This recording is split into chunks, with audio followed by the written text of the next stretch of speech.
हम सब मनुष्यों के जीवन में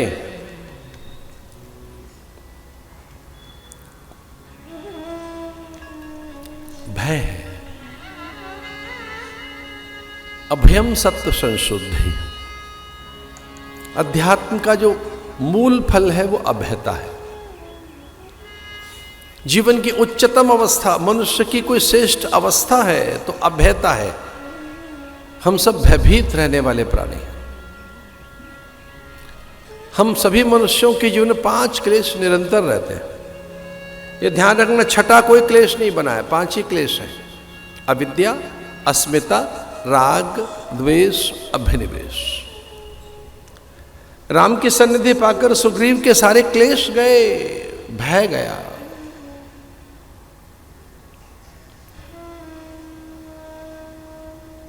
भगवान से कहा था हनुमान ने कि वो भक्त नहीं बनेगा क्योंकि आपको भगवान नहीं मानता। वो शिष्य नहीं बनेगा क्योंकि आपको गुरु नहीं मानेगा। वो साधक नहीं है क्योंकि आपको सिद्ध नहीं मानेगा। वो इतना भय में है, आपको ही ज्ञान कराना है, आपको ही कोई अच्छा सा रिलेशन बनाना है, उसके साथ संबंध बनाना है। भगवान ने कहा ठीक है मैं मित्र बनाऊंगा उसे। तो भगवान ने मित्र बनाया, सुग्रीव को पास बिठाया, बाली का वध हुआ, अंगद साथ मिले, तारा को ज्ञान मिला, सुग्रीव को राज्य मिला।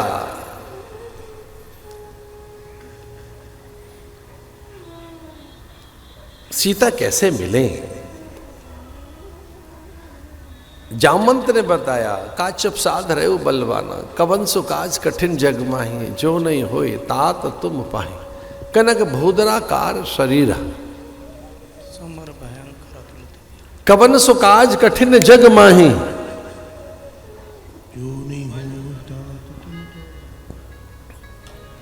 ऐसा कोई कार्य नहीं है जो आपके द्वारा ना हो सके।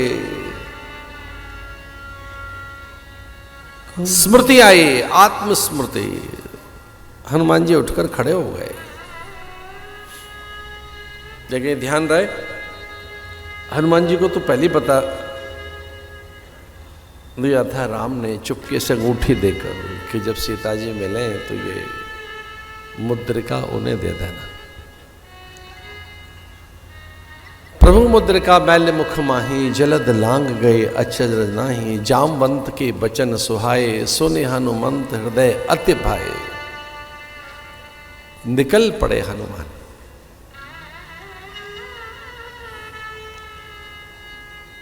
अहंकार तो नहीं है कहीं हनुमान में, विद्या का, तप का, तेज का।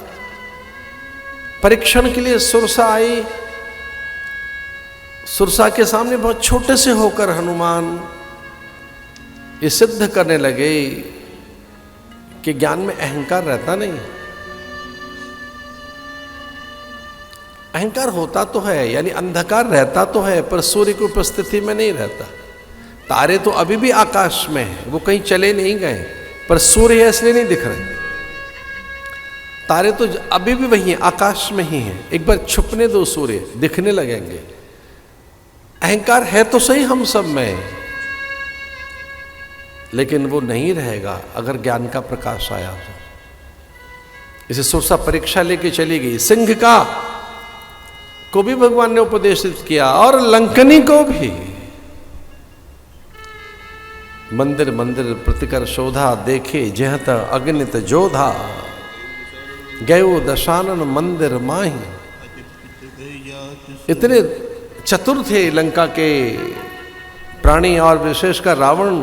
सारे घर मंदिर जैसे बना रखे थे। मंदिर का वास्तु, मंदिर का शिल्प, सब घर मंदिर जैसे लग रहे थे। लेकिन मंदिर तो है, भक्ति नहीं है। और जो मंदिर होना चाहिए उसे भवन बताया तुलसीदास जी ने। भवन एक पुण्य दीख सुहावा, हरि मंदिर तो भूल बनावा। जो दुष्टों के घर हैं उन्हें मंदिर बता रहे हैं।